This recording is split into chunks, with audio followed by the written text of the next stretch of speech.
Hello everyone, আমার আজকের বাংলা ক্লাসে আমি তোমাদের সবাইকে জানাই স্বাগত।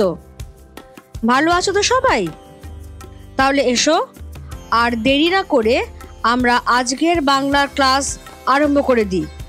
আজকে আমরা যেটা পড়ব সেটা হচ্ছে শিকার কবিতা। শিকার কবিতার এর আগে আমার দুটো ক্লাস হয়ে গেছে, যেখানে আমি লাইন ধরে ধরে ব্যাখ্যা করে দিয়েছি, কোন পংক্তির কি অর্থ কি তাৎপর্য সেগুলো সমস্ত বুঝিয়ে দেওয়া হয়েছে। আজকে যেটা আমি করব, আজকে পর্ব 3। সেই পর্ব 3-এ শিকার কবিতাটি প্রথম কোথায় প্রকাশিত হয়েছিল, শিকার কবিতার মূল গ্রন্থের নাম, এবং সবচেয়ে যেটা দরকারি সেটা হচ্ছে কয়েকটা গুরুত্বপূর্ণ অংশের ব্যাখ্যা আমি এখানে করিয়ে দিচ্ছি, যাতে তোমাদের পড়বার সময় সুবিধা হয়। শিকার কবিতাটি প্রথম প্রকাশিত হয় কবিতা নামক পত্রিকায় 1343 বঙ্গাব্দে। কেমন? শিকার কবিতাটির মূল গ্রন্থের নাম হচ্ছে মহাপৃথিবী। আমরা জানি যে কবি জীবনানন্দ দাশের অনেকগুলো কাব্যগ্রন্থই আছে, যেমন মহাপৃথিবী, বনলতা সেন, ঝরা পালক, এই ধরনের। তার মধ্যে মহাপৃথিবী নামক কাব্যগ্রন্থের অন্তর্ভুক্ত হলো শিকার কবিতাটি। এবারে এসো আমরা গুরুত্বপূর্ণ অংশের ব্যাখ্যাগুলো একটু জেনে বুঝে নিই, যাতে আমাদের পরীক্ষায় উত্তর করতে কোনো অসুবিধে না হয় বা কবিতাটাও সম্পূর্ণরূপে আমরা বুঝতে পারি। একটা জায়গা দেওয়া ছিল যেখানে ভোরের আকাশের তারাটির কথা বলা হয়েছে, তাই না? যেখানে কবি কি বলছেন, কবি যেখানে বলছেন যে একটি তারা এখন আকাশে রয়েছে, পাড়াগাঁর বাসর ঘরে সবচেয়ে গোধূলি মদির মেয়েটির মতো, কিংবা মিশরের মানুষই তার বুকের থেকে যে মুক্তা আমার নীল মদের গেলাসে রেখেছিল হাজার হাজার বছর আগে এক রাতে, তেমনি। মানেটা কি? আমি যখন ক্লাসে এটা পড়িয়েছিলাম তখন আমি বলেইছিলাম যে ভোর হচ্ছে সবে, এবং সেই ভোরবেলায় আকাশের রং ঘাস ফড়িংয়ের দেহের মতো কোমল আর স্নিগ্ধ নীল। সেই ভোরের আকাশে প্রায় সব তারাই আলোর আড়ালে আত্মগোপন করতে পেরেছে, কেবল একটা তারা থেকে গেছে। সেই তারাটিকেই কবি বর্ণনা করছেন দুভাবে। একটা বর্ণনা আমাদের অত্যন্ত চেনা, অত্যন্ত কাছের, অত্যন্ত আপন করে নেওয়া একটা বর্ণনা, যেখানে পাড়াগাঁয়ের বাসর ঘরের সবচেয়ে গোধূলি মদির যে মেয়েটি, তার সঙ্গে কবি সেই তারাটিকে উপমিত করেছেন। কিন্তু তারপরেই সেই তারাটিকে কবি যখন তুলনা করছেন যে হাজার হাজার বছর আগে কবির মিশরের মানুষই তার বুকের থেকে যে সাদা মুক্তটি কবির নীল মদের গেলাসে রেখেছিল, সেই রকম যেন সেই তারাটি। ফলে ওই যে দ্বিতীয় উপমাটি, তার মধ্যে যে একটা ঐতিহাসিকতা, যে একটা আড়ম্বরপূর্ণ বিষয়, সব মিলিয়ে যে একটা গ্র্যান্ডার তৈরি হয়ে যাচ্ছে, যে হাজার হাজার বছর আগে মিশরের মানুষই তার বুকের থেকে যে সাদা মুক্তটি কবির নীল মদের গেলাসে রেখেছিল। ফলে এই ঐতিহাসিক আড়ম্বরটা নিয়ে কিন্তু উপমাটা সম্পূর্ণ একটা ভিন্ন ধর্মিতা লাভ করছে। আমি দেখো এখানে ব্যাখ্যাটা কিভাবে দিয়েছি। নির্জনতার কবি জীবনানন্দ দাশের, কারণ সবসময় খেয়াল রাখতে হবে যে যখনই আমরা কোনো ব্যাখ্যা বা কোনো তাৎপর্য এইগুলোতে যাব, তখনই উৎসটা কিন্তু আমাদের উল্লেখ করতে হবে, কে বলেছেন আর কোন প্রসঙ্গে বলেছেন। নির্জনতার কবি জীবনানন্দ দাশের শিকার কবিতায় সূচনায় আমরা ভোরের অমলিন প্রাকৃতিক সৌন্দর্যের এক অপরূপ বর্ণনা পাই। কীরকম সেটা? প্রকৃতির রাজ্যে ভোর হচ্ছে, বদলে যাচ্ছে চারপাশের দৃশ্যপট। যে আকাশ রাতের কালো অন্ধকারে ঢাকা ছিল, এখন এই ভোরে তার রং ঘাস ফড়িংয়ের দেহের মতো কোমল নীল, এটাই আমি একটু আগে বলছিলাম, তাই না? এবারে দেখো আমি পুরো রেড ইঙ্কে দিয়ে দিয়েছি, একটি তারা এখনো এই ভোরের আকাশে জেগে রয়েছে। এবার সেই তারাটির বর্ণনাতেই কবি দুটি উপমা এনেছেন। এখানে আমি 1 নম্বর করে দিলাম তোমাদের বোঝবার সুবিধের জন্য যে 1 নম্বর উপমাটি কেমন।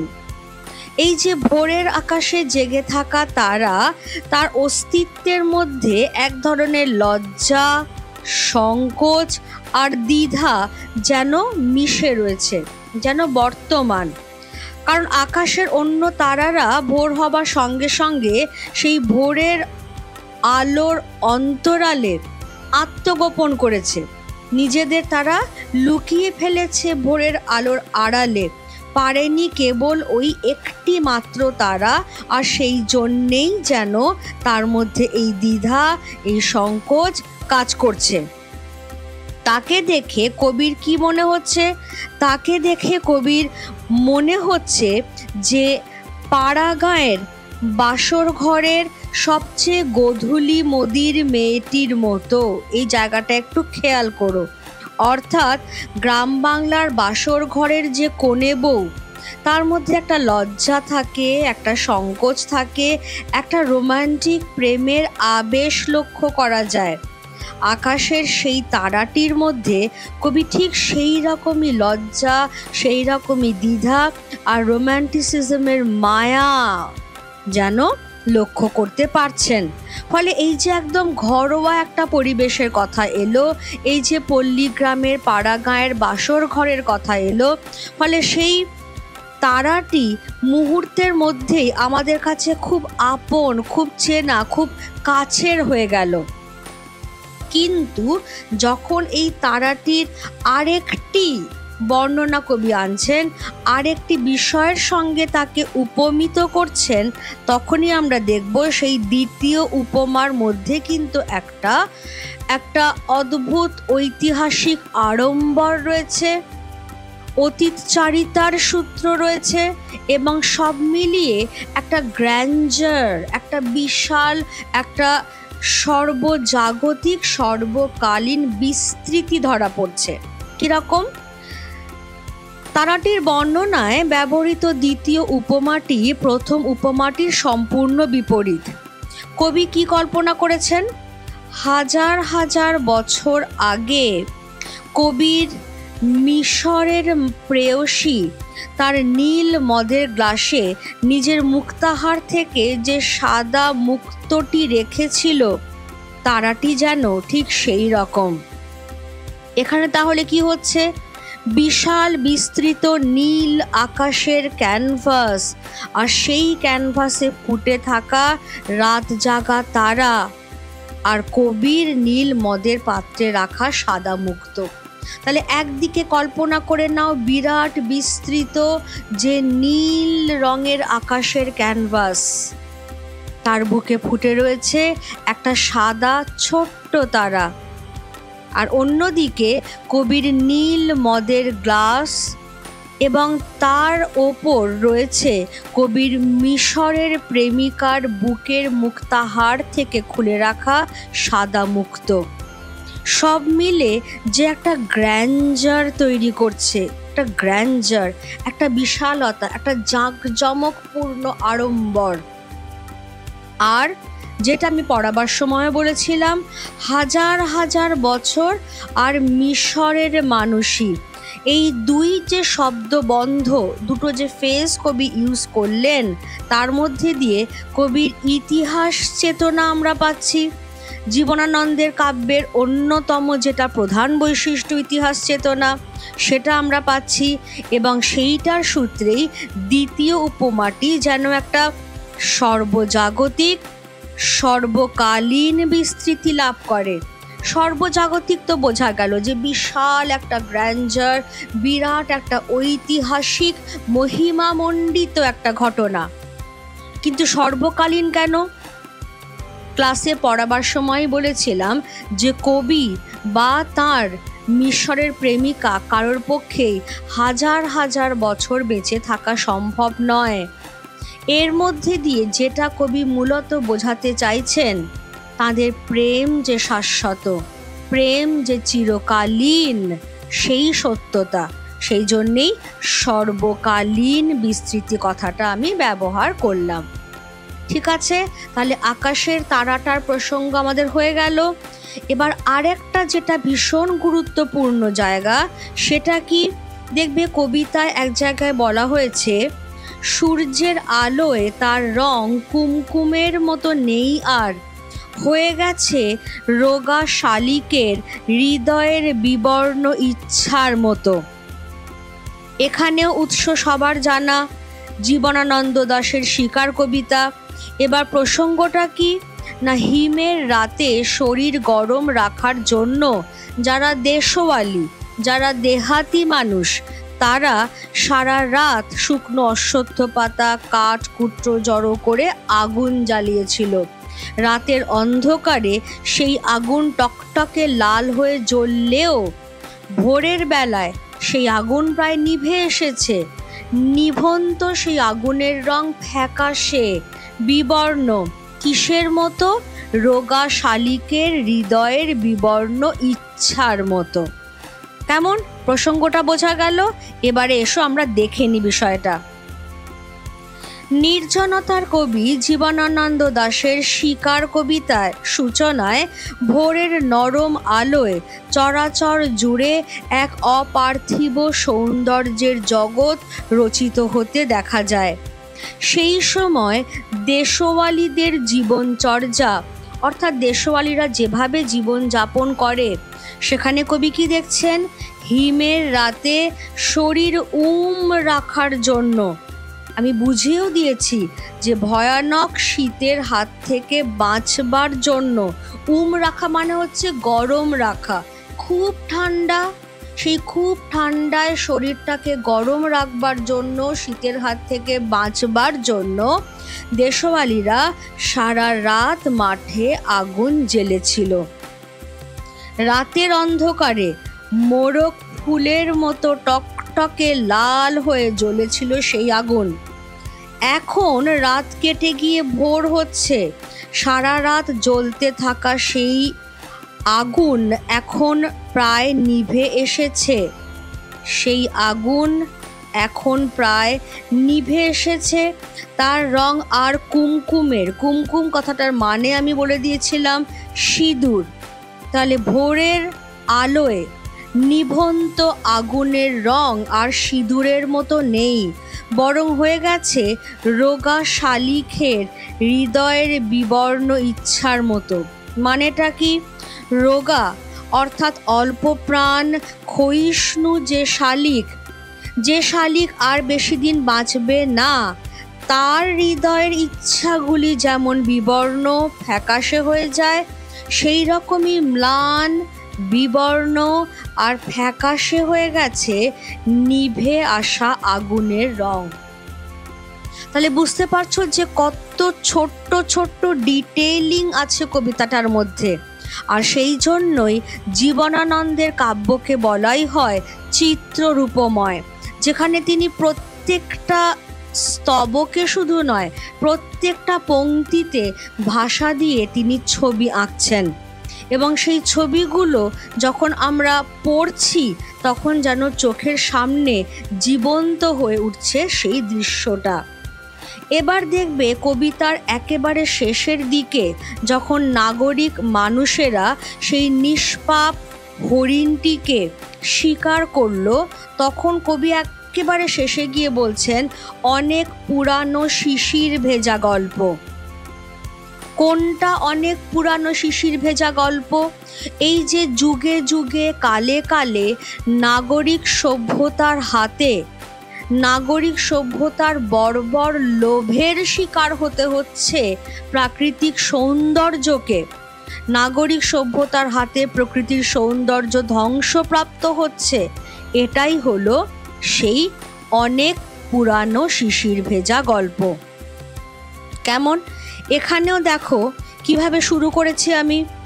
অরণ্য প্রকৃতিতে সাধারণত দেখা যায় শক্তিশালী প্রাণী অপেক্ষা শক্তিশালী প্রাণী অপেক্ষাকৃত দুর্বল প্রাণীকে হত্যা করে মূলত ক্ষুধার জ্বালায়, আর সেটাই স্বাভাবিক, কারণ এটাই অরণ্যের নিয়ম যে ক্ষুধা নিবৃত্তির জন্য শক্তিশালী প্রাণী অপেক্ষাকৃত দুর্বল প্রাণীকে হত্যা করবে। কিন্তু এখানে একটা কিন্তু আছে। জীবনানন্দ দাশের শিকার কবিতায় বাদামি হরিণটি কোনো চেনা শত্রুর দ্বারা আক্রান্ত হয়নি। তার চেনা শত্রু কে ছিল একটু ভাবো তো। কার হাত থেকে বাঁচবে বলে সে একটা বন থেকে আরেকটা বনে পালিয়ে পালিয়ে বেরিয়েছিল? চিতাবাঘিনী। তাহলে চিতাবাঘিনী তার চেনা শত্রু। চিতাবাঘিনী যদি হরিণটিকে শিকার করত, সেটা কিছুমাত্র অন্যায় হতো না, বা কিছুমাত্র অরণ্যের নিয়ম বিরুদ্ধও হতো না, কারণ সে শক্তিশালী। সে তার ক্ষুধা নিবৃত্তির জন্য, তার শাবকদের প্রতিপালনের জন্য সে হরিণকে শিকার করবে, এটাই নিয়ম। কিন্তু এইখানে হরিণটি চিতাবাঘিনী অর্থাৎ তার চেনা শত্রুর দ্বারা সে আক্রান্ত হয়নি। তার মৃত্যু ঘটেছে নাগরিক শিকারীর হাতে। এরা কেমন? সিগারেটে সুখ টান দেওয়া, টেরিকাটা চুল যাদের, টেরিকাটা চুল মানে খুব সুন্দর করে আঁচড়ানো, খুব সুন্দর করে সাজানো গোছানো বিন্যস্ত চুল যাদের, তারাই এই মৃগয়াবিলাসী নাগরিক মানুষ। হরিণটির অপূর্ব সৌন্দর্য তাদেরকে মুগ্ধ করেনি, বরং তারা কি করেছে? ভক্ষকের কঠিনতায় বধ করেছে সেই হরিণটিকে। বন্দুকের গুলিতে নিরপরাধ প্রাণকে মুহূর্তেই নিষ্পন্দ করে দিয়েছে। এটাই তো সেই পুরানো শিশির ভেজা গল্প, শিকারের অমানবিক পাশবিক চিরকালীন গল্প। এইভাবেই সরল নিরপরাধ হরিণ শিকারের মধ্যে দিয়ে যুগ যুগ ধরে চলে আসা ন্যায় নীতিহীন শিকারের ধারাবাহিকতার ইতিহাসটাকেই কবি এখানে তুলে ধরতে চেয়েছেন। যেটা আমিও বারবার বলছি, যে নাগরিক শিকারীরা যখন হরিণটিকে শিকার করছে, তার মধ্যে কিন্তু কোনো ন্যায় নীতির বালাই নেই। তারা বিনা কারণে কেবল নিজেদের শখ শৌখিনতা পূরণ করতেই হরিণটিকে শিকার করলো। হরিণটি নিরপরাধ ঘুম ঘুমোচ্ছে এখন। আমি আগের ক্লাসেই বুঝিয়েছিলাম যে ঘুম নিরপরাধ হতে পারে না। আসলে নিরপরাধ হরিণটি, তার যে মৃত্যু হলো তার জন্য তার কোনো অপরাধ কিন্তু দায়ী নয়। আর সেই জন্যেই কবি নিরপরাধ হরিণটি না বলে নিরপরাধ ঘুমটাকে তিনি পার্সনিফাই করছেন, যে হরিণটা যে নিষ্পাপ, হরিণটা যে নিরপরাধ, সেইটা বোঝাবার জন্য। এবারে যেটা উল্লেখযোগ্য বিষয়, আমি প্রথম ক্লাসেই বলেছিলাম, পরীক্ষায় অনেক সময় প্রশ্ন দেওয়া হয় শিকার কবিতায় যে দুটি ভোরের কথা আছে তার বিষয়ে বর্ণনা করো। তুমি দুটি ভোর যখন প্রশ্নে পাবে, দুদিকের ভোরের কথাই বলবে, বা আরও ভালো করে যদি বলা হয় তাহলে সেটা হচ্ছে একই ভোরের দুই বিপরীত চিত্র ধরা রয়েছে। কীরকম? একদিকে অরণ্যের প্রাকৃতিক সৌন্দর্যের কথা আমরা পাচ্ছি, আর অন্যদিকে নাগরিক সভ্যতার নিষ্ঠুর আগ্রাসনে সেই সৌন্দর্যের ধ্বংস সাধন। মাথায় রাখতে হবে এই অংশটাই কিন্তু, যে অংশটা আমি একদম শেষে আন্ডারলাইন করলাম, সেই অংশটাই হচ্ছে শিকার কবিতার মূল বক্তব্য বিষয়। কেমন? ক্লিয়ার সবার কাছে? আমি আরও একবার বলছি যে শিকার কবিতা আমার পরপর দুটো ক্লাসে আমি পংক্তি ধরে ধরে ব্যাখ্যা করে দিয়েছি। আজকের ক্লাসে আমি এটার ওপরে নোটস দিয়ে দিলাম যে কোন গুরুত্বপূর্ণ জায়গার ব্যাখ্যা বা তাৎপর্য তোমরা কিভাবে লিখবে। এবার ভালো করে ক্লাসগুলো ফলো করো রেগুলার বেসিসে। চ্যানেলটা তো সাবস্ক্রাইব করেই রাখছো তোমরা, আর অবশ্যই বেল আইকনটা প্রেস করে রাখো, যাতে যখনই ভিডিও পোস্ট হবে তোমাদের কাছে নোটিফিকেশনটা চলে আসে। কারণ অনেকেই হয়তো বুঝে উঠতে পারছো না যে কোন সময় ভিডিও পোস্ট হচ্ছে। আমি একটা রেগুলারিটি মেনটেন করছি, কিন্তু তাও হয়তো অনেকে মিস করে যাচ্ছ, আমাকে বলছো তারা পরে। সেই জন্যই বেল আইকনটা একটু প্রেস করে রেখো। আর ক্লাসে মন দিয়ে পড়ে তোমাদের যা ডাউট আছে, তোমাদের যা কোয়ারিজ রয়েছে, সেগুলো তোমরা কমেন্ট বক্সে আমাকে জানাও, যাতে আমি পরবর্তী ক্লাসে সেই কোয়ারিগুলোর আনসার দিতে পারি। কেমন? আজকের ক্লাস তাহলে আমি এইখানেই শেষ করছি। খুব শিগগিরই তোমাদের সঙ্গে আবার দেখা হবে যে ক্লাসে, বুঝতেই পারছো, এবার শিকার কবিতাটা থেকে আমি কিছু কোয়েশ্চেন আনসার করাবো, বিশেষ করে যেগুলো নিয়ে সমস্যা হয়, এমসিকিউ আর এসএকিউ টাইপ কোয়েশ্চেন্স। তাহলে আজকের ক্লাস আমি এখানেই শেষ করছি। সবাই খুব ভালো থেকো, ভালোভাবে পড়াশোনা করো। Thank you everybody.